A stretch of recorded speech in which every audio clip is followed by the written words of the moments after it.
The album that introduced the world to one of the greatest guitar players ever. Let's talk about it.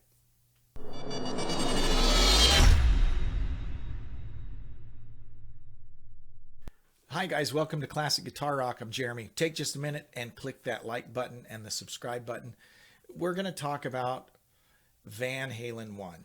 Now, if you're like me, and I'm assuming you're probably like me in this regard, Van Halen 1 is probably one of those albums that you listen to a lot in your formative years, right? Here's my copy. I've had this copy, gosh, when did I get it? I probably actually picked this up around 83. And, you know, they don't make albums like this anymore. This album was released on February 10th of 1978. And we're probably kind of familiar with some of this history, but let's just talk about it really quick. In 1976, Van Halen actually cut a demo, and they weren't really happy with it. And you can go back and hear a lot of this bootleg stuff on YouTube. The internet's so awesome for stuff like this, by the way, that, you know, when we were teenagers, there's no way we would have had access to hear all this stuff. But anyways, it's out there. You can go listen to a lot of stuff. Eddie and the band was never really happy with a lot of the recordings they had done. But Gene Simmons enters the picture. And Gene Simmons actually helped them produce a demo. And they cut this demo, and Gene was an early fan of Eddie. Think about this, is way back in 76.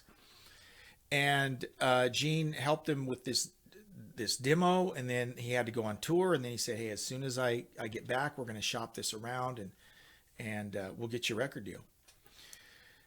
And that kind of happened. Eventually, at some point, Gene wasn't able to get them a record deal, and at some point he just said, well, have the demo, you can have it, right? So they had that demo, and they kind of shopped that around. But it wasn't until they ran into this guy, and you'll recognize this name, actually, Marshall Burrell, who was I think a nephew of Milton Berle, and you'll recognize his name. He was associated with Rat later on also, so he played a role in Rat's rise. But Marshall Burrell, he liked him, and he's the one that booked him for several shows, you know, Whiskey a Go-Go and different places around the LA club scene. And it was at the Whiskey that they got the attention of, here's two big names, Mo Austin and Ted Templeman of Warner Brothers. Templeman had worked with Montrose. He'd worked with the Doobie Brothers. So he was a pretty heavy hitter in terms of some of the rock bands that he'd worked with. And that led to the band recording with Ted Templeman. And it's interesting, guys. This is one of those things that if you're a nerd like me, you notice these things. You hear the influence of producers, right? And you might think I'm crazy when I say this. Listen to the backing vocals, the vocal harmony parts on a Doobie Brothers album, and then listen to them on a Van Halen album. Okay, you listen to I'm the One, and then go back and listen to Black Water. Okay, and you hear very, very similar. You see the Ted Templeman signature on that production. Anyways, just think that's interesting. But yeah, they get together with Templeman, and that's where they record the first album. Michael Anthony said, you know, we didn't have a whole lot of material. We basically just played it live. Okay, they played these songs. There's one remake on it, right? They do the You Really Got Me. The rest are just songs that they'd written and been performing for a while. And of course, Eruption. I mean, that may be the biggest thing that came off of that album in terms of influence. But great songs. Jamie's Crying, You Really Got Me, Ain't Talking About Love, Running with the Devil. Surprisingly, very few overdubs on this album. Only a few songs. Let's see. It says let me look at my notes here. The only overdubs on the album, Running with the Devil, Jamie's Crying, Feel Your Love Tonight, and Ice Cream Man, contain some overdubs. So I guess that's about half the album. They have some overdubs. Rest of the album, no overdubs. Imagine that. And they recorded the whole album over just a few weeks, like 2 weeks. That doesn't happen anymore. And it's a brilliant album. It cost them $40,000 to record. Okay. And this is an album that has sold, it's triple platinum, double diamond, whatever it is. I mean, it's massively popular album. And I'm sure, as is the case, after Eddie's death, I'm sure there'll be another slew of albums, sales on this album. Rightly so. I mean, this is an album that you can't call yourself a rock fan if this isn't part of your collection. Seriously. I mean, it's just the truth, right? I mentioned in my Jimi Hendrix review a few days ago that there are these 3 guitar periods I think of. Chuck Berry period, Jimi Hendrix period, Eddie Van Halen period. After that, it's debatable. I don't know if there's been a figure as iconoclastic as Eddie Van Halen since then. But Eddie was that influential. And it's interesting reading the tributes to him since he passed away last week from other phenomenal guitar players that talk about how Eddie blew them away. He was like something from outer space that came in. It was that seismic. It was that big a deal. Just like with Hendrix a decade before. They got a slot opening for Black Sabbath. And this is Black Sabbath's Never Say Die tour in 78. And Van Halen just blew him off the stage every night. Interestingly, there's always been a great relationship between Van Halen and the Black Sabbath guys. Tony Iommi and Van Halen had become pretty good friends. Because a lot of times that's not the way it works. If you get an opening band that blows you off the stage every night, that could be a bad thing. But, I mean, it was just common knowledge that Van Halen blew Black Sabbath off the stage every night during that tour. Of course, Black Sabbath was kind of in their death throes at that time. They were falling to pieces, but still an interesting little piece of history.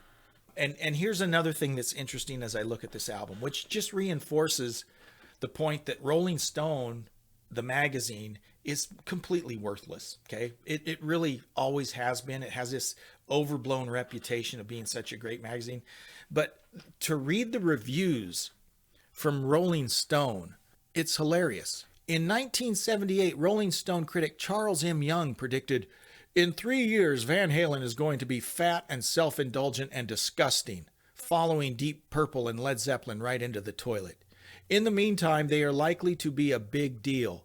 But he also wrote that Van Halen's secret is not doing anything that's original, while having the hormones to do it better than all those bands who have become fat and self-indulgent and disgusting. Eddie Van Halen has mastered the art of lead rhythm guitar in the tradition of Jimmy Page and Joe Walsh. Several riffs on this record beat anything Aerosmith has come up with in years. That's true. Vocalist David Lee Roth manages the rare hard rock feat of infusing the largely forgettable lyrics with energy and not sounding like a castrato at the same time. Drummer Alex Van Halen and bassist Michael Anthony are competent and properly unobtrusive. I mean, that's the typical dismissive crap that Rolling Stone has put out about classic albums over the years. And then when they come back 20 years later to do their best 100 albums of the last decade or whatever, then they talk about how great these masterpiece albums were when they came out. Yet at the time, they would pan them. And Rolling Stones just sucks. Okay, it's just a terrible magazine. No one should read it. Other magazines at the time, like Kerrang, though, said things like, "It's difficult to overstate the effect Van Halen's debut had upon its release." Okay. With the music world split between punk, disco, and prog rock, Van Halen combined a dazzling live show with the party hardy motto, and in Eddie Van Halen, a guitarist who redefined what was possible on six strings. Let's just talk through the tracks really quick. Okay. It opens Running with the Devil. I mean, just a great song. And it's kind of, just because production has changed over the years, to go back and listen to it now, especially in headphones, it just kind of shows you how things have changed. I mean, it's like Eddie's guitar is all on one side and then the reverb is on the other side. And I can remember in high school, I drove this little Chevy Vega that the stereo was crap and like one channel was out. And so when I would pop Van Halen 1 in, all I heard was Michael's bass part and then a little reverb from Eddie. And then all of a sudden, some of the solos were panned in the center, so I could hear the solos come in, but I couldn't hardly hear any of the rhythm parts. And that's because they separated it so much. You know, in a way, that's kind of cool. We've kind of lost that in production. In the 60s and 70s, listen to a Hendrix album the same way. They use that stereo spread, which is kind of cool. Though it used to bug me on some of those albums where they put the drums on one side. I want drums on both sides. Anyways, that's another story. Yeah, so we got Running with the Devil, Eruption, goes right into You Really Got Me, then Ain't Talking About Love, I'm the One. Side 2 is Jamie's Crying, Atomic Punk, Feel Your Love Tonight, Little Dreamer, Ice Cream Man, and On Fire.